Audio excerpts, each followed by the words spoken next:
If the biggest thing standing between you and early retirement isn't that you haven't saved enough, but you don't know how to access the money you have already saved. For many people, retirement savings sits inside a 401k or IRA for decades, creating a strange situation. You may have enough money to live a career you no longer want, but you believe you can't touch it without getting hit with a massive penalty. Our guest today is Rob Townend, a CPA and founder of Early Retirement Assets, who specializes in helping people access certain retirement accounts before age 59 and a half, using a strategy known as 72T, Substantially Equal Periodic Payments, or SEPP.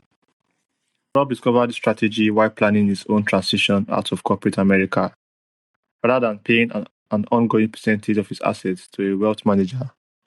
He spent months studying the tax code and IRS guidance to understand how he could responsibly use his retirement savings to fund his next chapter.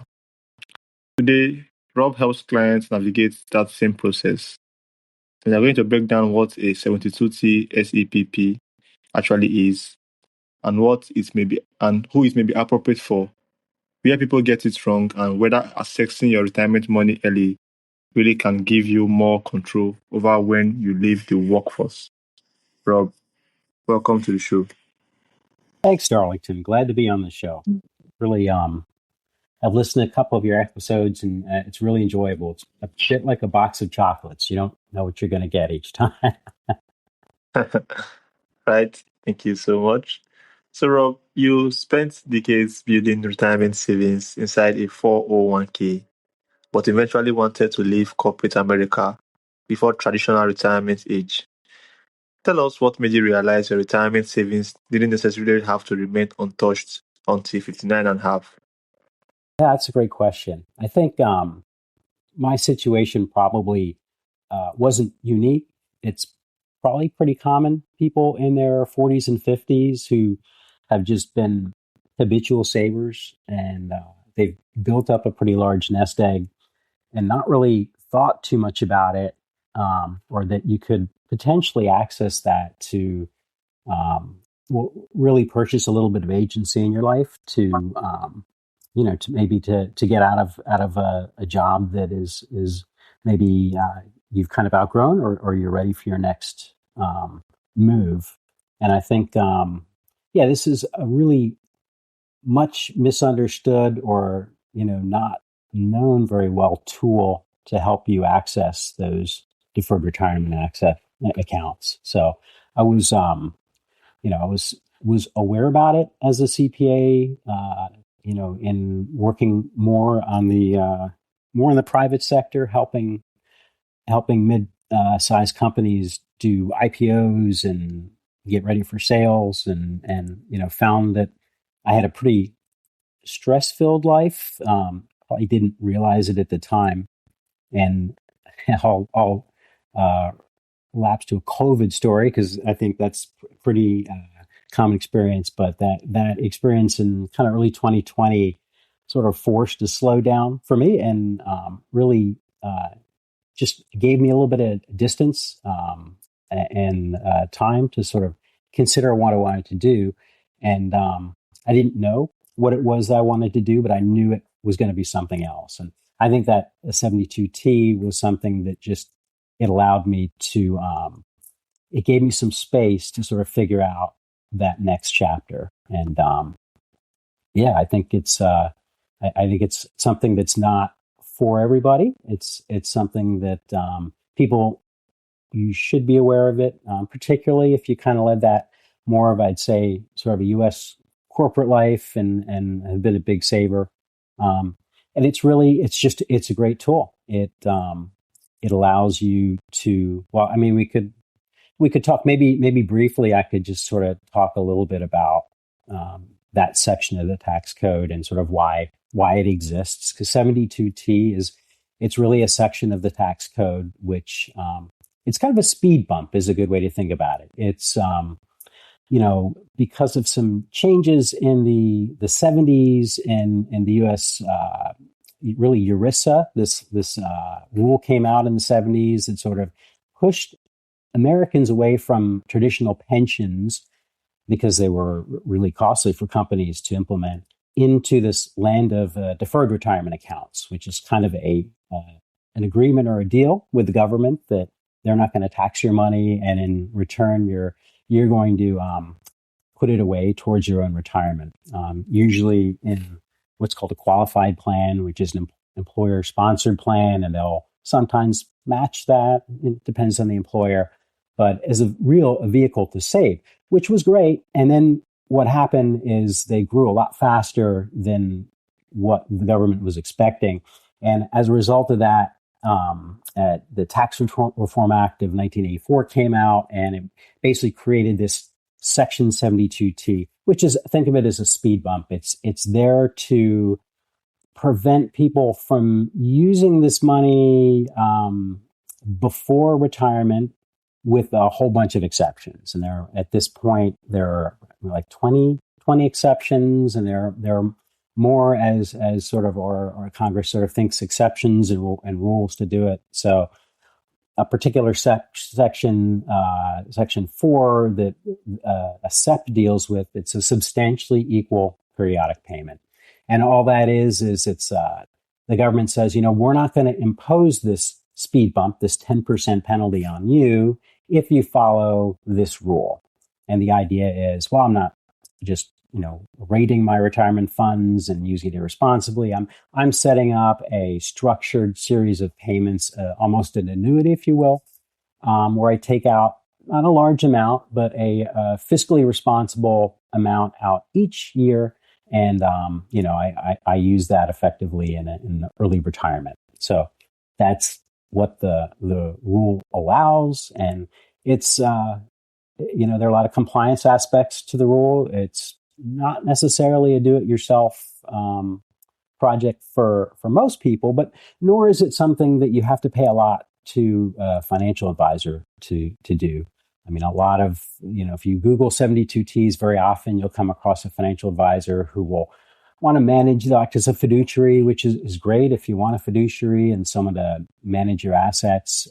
But that comes with a pretty big fee. They're typically a 1% charge. So, if you don't feel like you need a fiduciary, there are other kind of ways that you can get access to the information to help you do this yourself. And that's something that I offer as a CPA. There are other people who do too, but it's an option that Americans sort of in that sweet spot. And most of my clients are saying they're probably early 40s to all the way into mid to late 50s as a way to pull the cord if you want to, and use those assets that you built up and use them sort of in that next chapter, whatever that looks like for you. Maybe it's full-blown retirement, maybe it's moving into more part-time work arrangement, or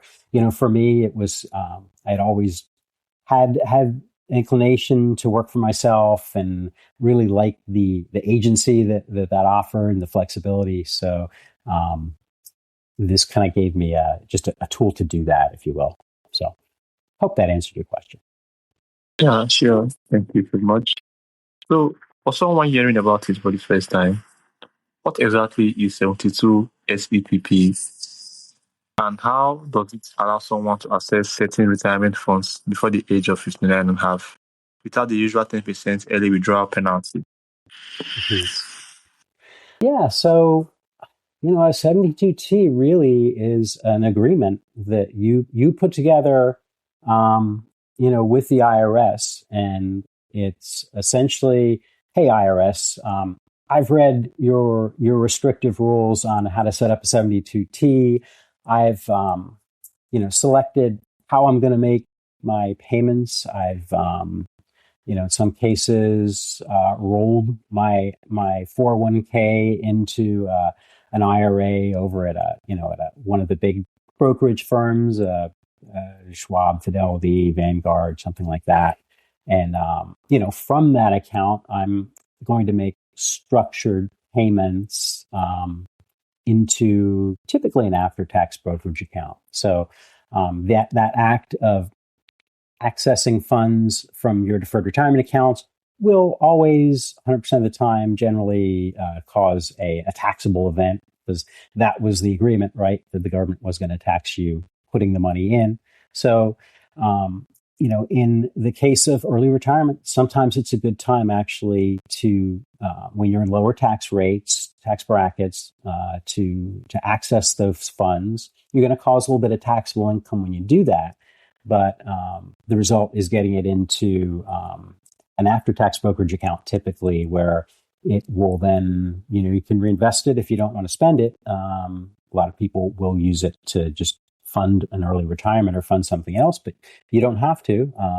And, with what's left over, certainly you can put it right back into the investments. Maybe it was in the IRA and let it grow in a much more tax-advantaged growth in the U.S. You've got long-term capital gains tax at historic lows, like 10%, and even lower depending on what your income is. So having funds grow there as opposed to in an IRA makes a lot of sense for people sometimes too, because eventually the government will want take its piece and sort of force distributions, and often you're in a higher tax bracket when that happens. So this is not only a way to sort of fund a early retirement or that next chapter in your 40s and 50s. It can actually be a wealth planning tool and a way to kind of minimize taxes if you find yourself in a lower tax bracket. So yeah, it's an agreement, and there are rules to follow, and if you break those rules, the government will come back and assess penalty and interest potentially, and that 10% surcharge on all distributions that you've ever made. So you can, unfortunately, part of what I do in my practice is I'll talk to people who've done these steps, and there have been a mistake made, and it's 5 or 6 or 7 years later, and I'm unfortunately the guy who has to deliver the bad news that you could be looking at a 5-figure tax bill, because the government kind of goes back and will assess that 10% on all distributions. So it's definitely something you want to sort of measure twice, cut once with, and make sure your plan is designed well. Wonderful, Rob. So, who is typically a good candidate for this strategy? And perhaps just as importantly, who should probably stay away from it? Hey, great question.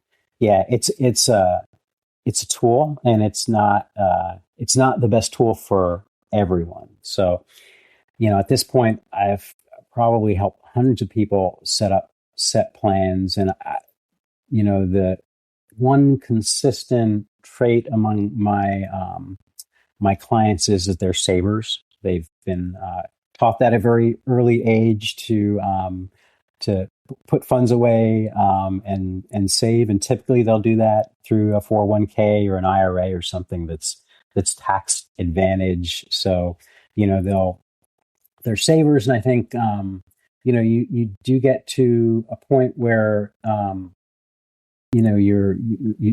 maybe the relationship with money has changed a little bit, and when does money stop being something you're trying to accumulate and become something that you're willing to use? And typically that kind of question will come up in early retirement, and you definitely can't take it with you. And the SEP is really for someone who's thought about that and done their budgeting, and we encourage all that.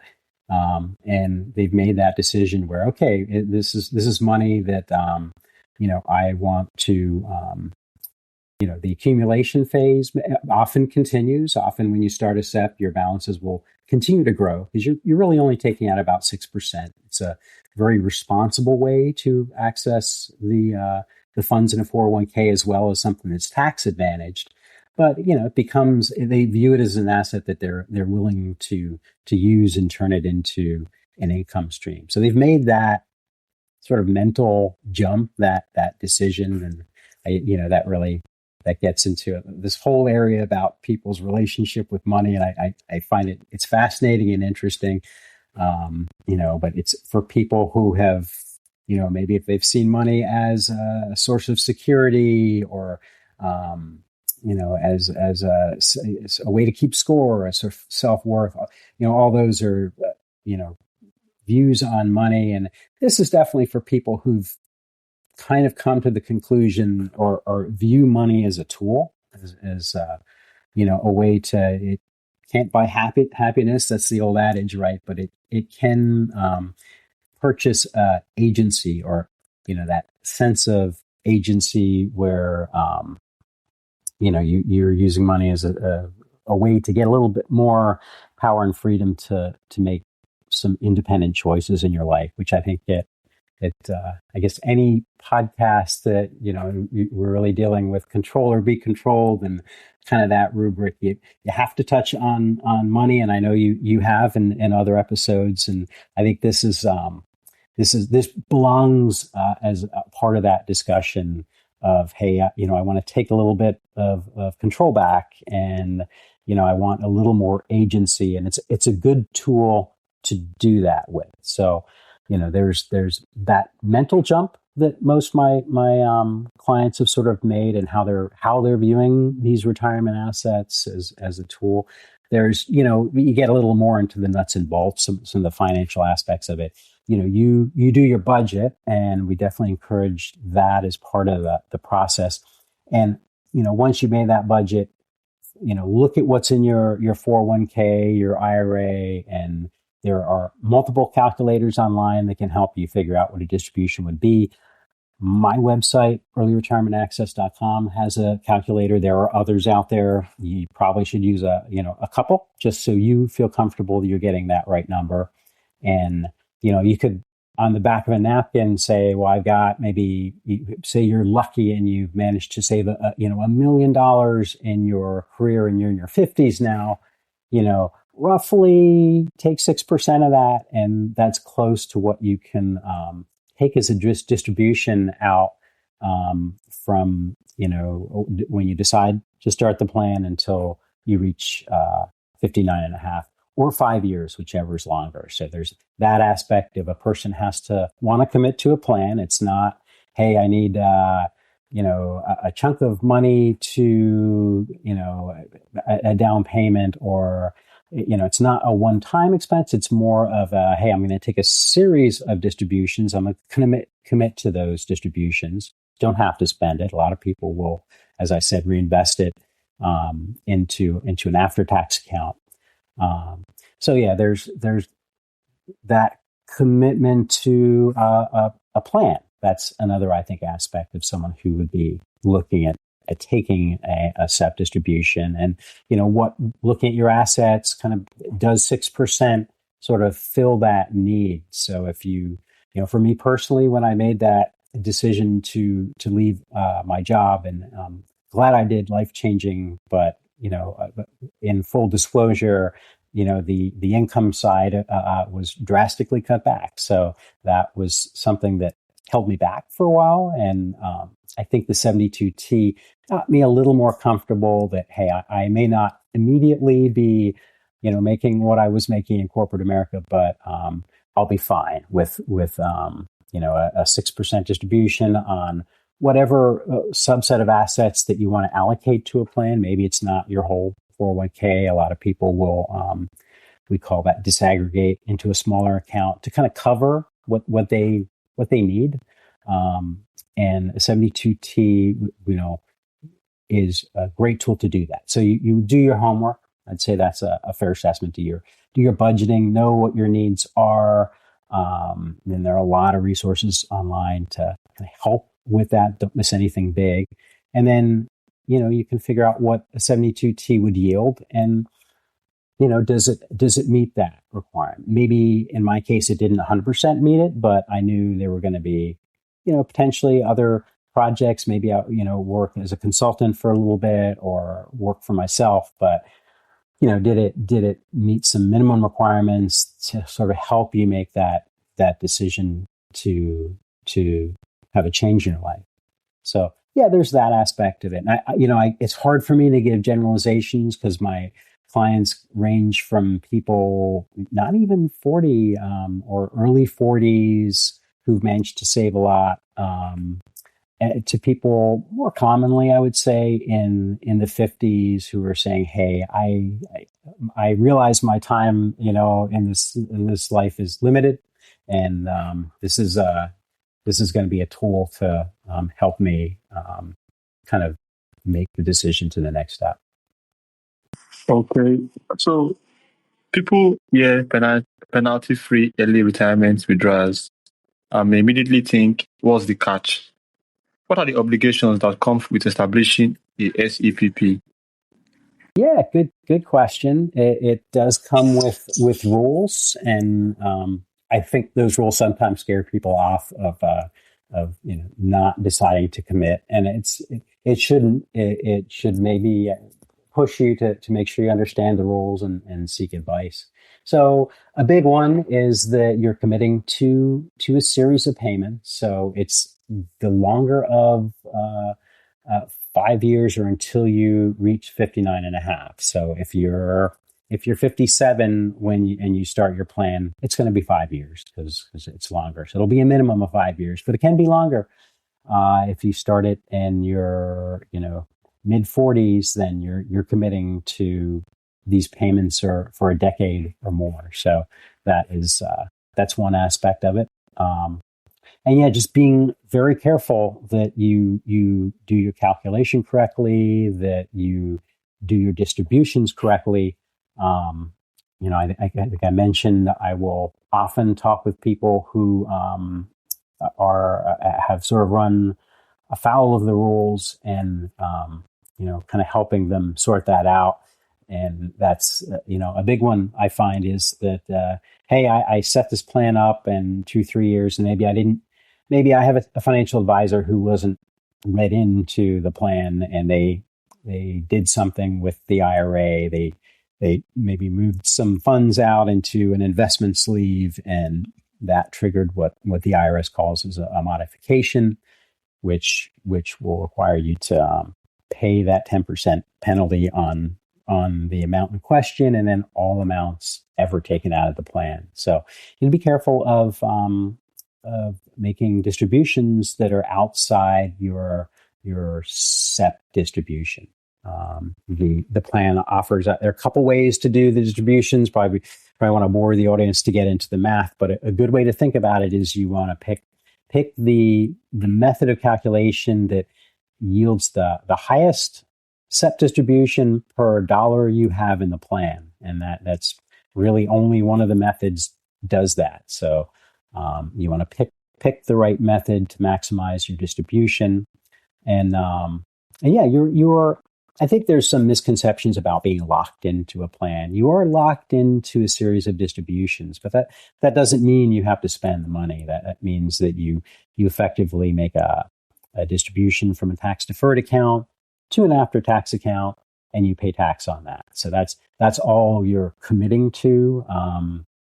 But yeah, you have to do that for the period of time, at least 5 years or longer. You've got to make sure the amount is correct. You've got to make sure you don't put money into or take money out of the account under a SEP other than your SEP distribution. Those types of things you have to watch when you do a SEP. And then there are a lot of strategy things which we help with people with thinking through sort of how do I want to do it out of one account or multiple accounts? Are there options to dial back? How do I maximize my distribution in a given year? All those things that we like to help people think through.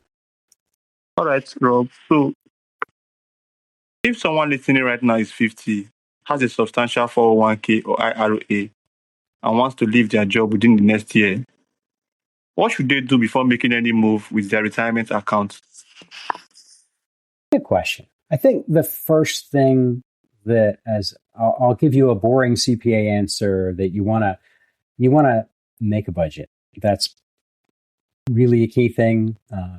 Really understanding what those financial needs are going to be before you you jump and pull the cord. And really understanding things like healthcare costs in the U.S. are a big thing. The just spending some time to detail out what those expenses are going to be, maybe what they are now, and what they could be, and if you wanted to live more frugally, or maybe you don't, or maybe you don't need to. But I would say the first thing is a budget for sure. And then, the second thing is, you got to look at your assets, look at income producing assets, particularly if you're looking to potentially replace a paycheck. And, in considering what are those income producing assets, this set plan, this 72T, really kind of opens that up a bit, and that maybe people who weren't thinking of a 401k or an IRA as necessarily an income producing asset in early retirement, well, it can be. Doesn't mean it's the right answer for everybody, but it certainly helps make that, if the decision is about, I have a budget number to meet, and, maybe you meet that budget number by moving into more flexible arrangements, part-time arrangements, maybe, maybe also supplement it from the additional income side of a set. So, it definitely, budgeting is the first move to do. Yeah, thank you so much. Well, definitely, that answers my question. So, finally, what would you say to someone who has spent their entire working life believing I have worked until 51 and a half because that's when I can access my retirement money? I'm sorry, Darlington, could you repeat that? I didn't hear it. I said, finally, what would you say to someone who has spent their entire working life believing I have to work until 59 and a half because that's when I can access my retirement money? Yeah, I'm happy to have those conversations that it's not necessarily the case. 59 and a half is a sort of a funny constraint, because nobody knows where that number quite came from. There are sort of different theories about why the tax code sort of picked 59 and a half for this particular section. A lot of Americans sort of think, well, it's maybe in my 60s. I think, in early 60s, 63, you can access Social Security, things like that. So there's really nothing magical. Like, retirement is, it's a different number for everybody. And if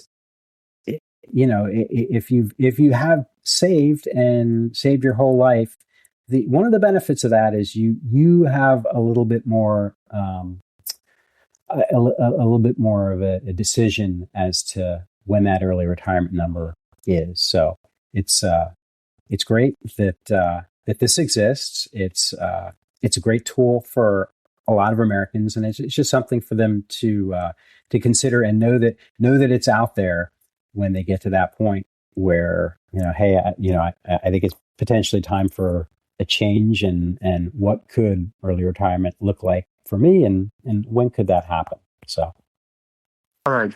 So, Rob, is there a question you wish I would have asked you that I did not ask you?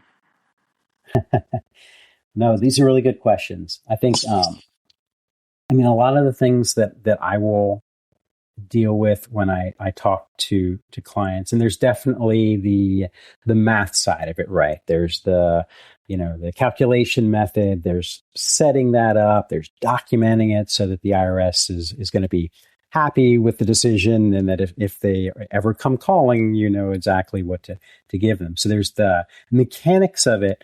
I think very often kind of that psychological relationship with money is overlooked, and it's very much something that people are dealing with in those early retirement years. I know I did, and I say early retirement. I think that's a loaded term. It's very often that change you want to make if you're leaving a corporate job or a full-time corporate job, and